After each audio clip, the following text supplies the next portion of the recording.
अरे यार, क्या हुआ? अरे मेरी गर्लफ्रेंड मुझे हमेशा इंग्लिश में मैसेज करती है और तुझे तो मालूम है मेरी इंग्लिश कितनी खराब है। अब मैं क्या करूं? यू डिक्शनरी ऐप डाउनलोड कर। यू डिक्शनरी ऐप ये कैसे हेल्प करेगा? अरे डिक्शनरी ऐप में एक बहुत ही अमेजिंग फीचर है, मैजिक ट्रांसलेटर, जो तुझे बस सेटिंग में जाकर इनेबल करना है और उसके बाद अपनी गर्लफ्रेंड के मैसेज में जाकर क्लिक कर, वो खुद उसे ट्रांसलेट कर देगा। ओह वाह, बट मेरा ग्रामर भी कच्चा है यार। अरे तो वही मैजिक फीचर में जाकर तुझे बस ग्रामर ऑप्शन को सिलेक्ट करना है और अपनी मैसेज में जाकर क्लिक करना है, वो ऑटोमेटिकली तेरा मैसेज का ग्रामर ठीक कर देगा और ये मैसेज तू भेज दे बिंदास। वाह, मैं अभी यू डिक्शनरी ऐप डाउनलोड करता हूँ। तो गाइस, जब तक मेरा फ्रेंड ये ऐप डाउनलोड कर रहा है, आप भी डाउनलोड कर लीजिए U dictionary app, link description में दी हुई है, और अपनी इंग्लिश इंप्रूव कीजिए। चमत्कारी बहू की लालची सास। राजगढ़ की गौरी अपने माता पिता की इकलौती संतान थी।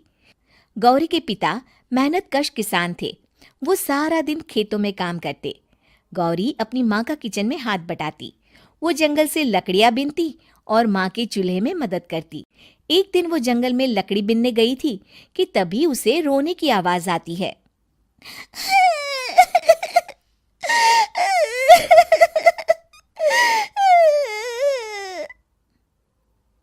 अरे, यहाँ कौन रो रहा है? इस जंगल में भला किसी के रोने की आवाज? जरूर कोई जंगल में फंस गया होगा। वो देखती है तो उसे एक परी दिखाई देती है जिसका एक पंख टूटा होता है। अरे, तुम कौन हो और क्यों रो रही हो? मैं परीलोक की रानी हूँ। पृथ्वीलोक में घूमने आई थी, लेकिन देखो ना, मेरे पंख ही टूट गए। अब मैं कैसे उड़ान भरूंगी? अरे, इसे जोड़ना तो आसान है, रुको मैं अभी जोड़ देती हूँ। ये कहकर गौरी लकड़ी और रस्सी की सहायता से पंखों को जोड़ देती है। परी अपने जुड़े हुए पंखों को देखकर खुश हो जाती है और गौरी को वरदान देती है कि वो पूर्णिमा की रात किसी भी चीज को हाथ लगाएगी तो वो सोने की हो जाएगी। लेकिन गलती से अगर उसने किसी इंसान को छू लिया तो वो अगली पूर्णिमा तक सोने का ही रहेगा। गौरी घर आती है और सारी बात अपने माता पिता को बताती है। गौरी की माँ उसे कहती है, तू भी ना गौरी, सारा दिन परियों की कहानियां पढ़कर स्वप्न लोक में ही रहती है। नहीं माँ, मैं सच बोल रही हूँ। देखो, आज पूर्णिमा की रात है ना, इसलिए डर के मारे मैं कोई सामान भी नहीं छू रही हूँ।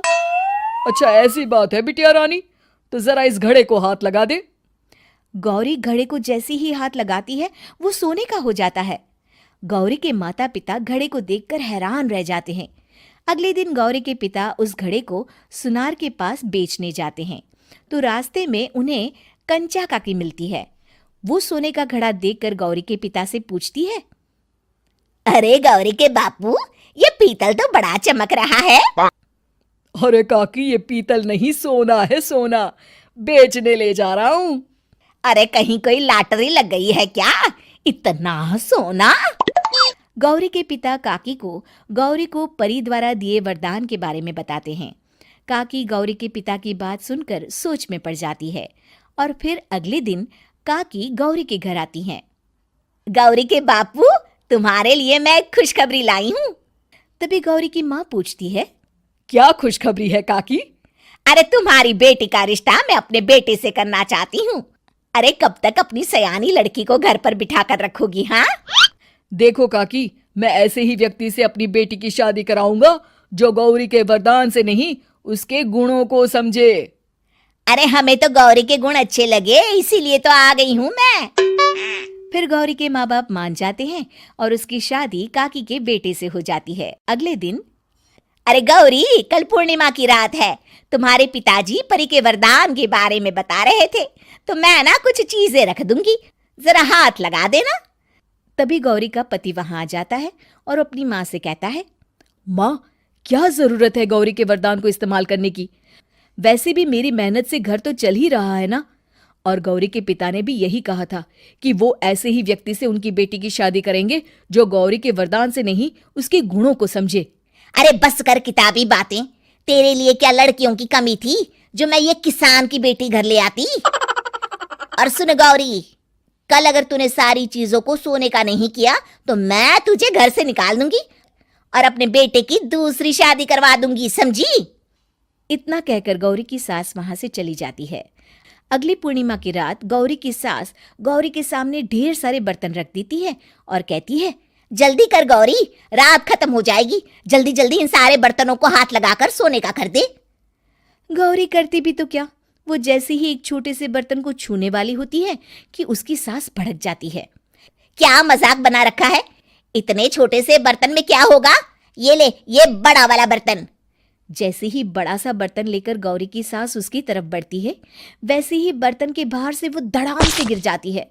सास को गिरा देख गौरी उन्हें संभालने दौड़ती है और वो सास को हाथ लगाकर कहती है, अरे सासू माँ, क्या हो गया आपको, कहीं चोट तो नहीं लगी ना? लेकिन जैसे ही वो हाथ सास से हटाती है तो देखती है कि उसकी सास सोने की हो गई है। गौरी सोने की सास को देखकर रोने लगती है और अपने पति से कहती है, मुझे परी ने कहा था कि अगर मैं किसी इंसान को हाथ लगाती हूँ तो वो अगली पूर्णिमा तक सोने का ही रहेगा। अब मैं क्या करूं? अरे करना क्या है, माँ को उठाकर अलमारी में रख दो।